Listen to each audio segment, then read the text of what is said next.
A man was conducting an experiment with a cold atom thruster on the space station. Unexpectedly, it triggered a major disaster. At the command from Mission Control on the ground, the man immediately plugged in the power. Just as the device started up, something suddenly rushed toward the space station from outside, accompanied by a powerful vibration. The space station instantly lost contact with the ground. After the station finally stabilized and contact was restored, an explosion caused a sudden depressurization inside the space station. Mission Control immediately ordered all crew members to gather at Escape Pod 1. But as Eri arrived at the connection point of Pod 1, she discovered that it was on fire. Eri grabbed a fire extinguisher and sprayed the flames. After rescuing her teammates, she used the extinguisher's backward thrust to escape the scene.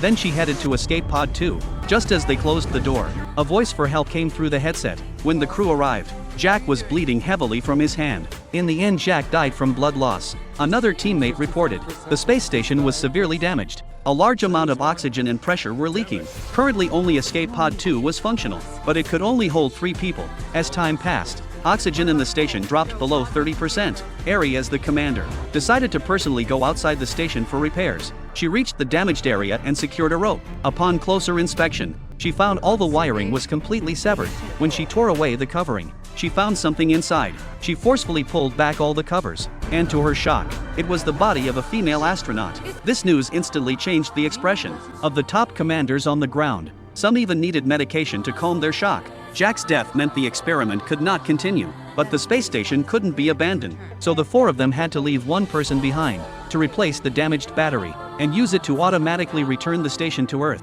Since the oxygen inside was only enough for one person, Eri didn't hesitate to take on the task. The other 3 boarded Escape Pod 2 and left the station. Mission Control informed Eri, every 45 minutes the space station experiences a sunrise and sunset. After sunset, all power and oxygen would be lost. She now had to hide inside the damaged Escape Pod 1. Only Pod 1 still had oxygen when the power went out. After the countdown, the space station's power was restored. She immediately followed instructions to enter the pod. While replacing the battery, the station suddenly made strange noises. At first, Eri didn't pay much attention, but as the sounds grew louder, she realized something was wrong. She put on her oxygen tank and went out to investigate. As she approached the cold atom device, what she saw was unbelievable. The area had turned into a corridor. Even stranger, there was oxygen there. Eri was stunned on the spot. She gathered her courage and walked deeper into the passage. As she got close to a door, she saw her daughter's necklace hanging on it. Even more shocking, the moment she turned around, the corridor turned back into the space cabin. And the scariest part was,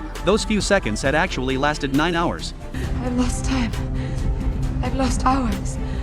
What was going on? What had she experienced?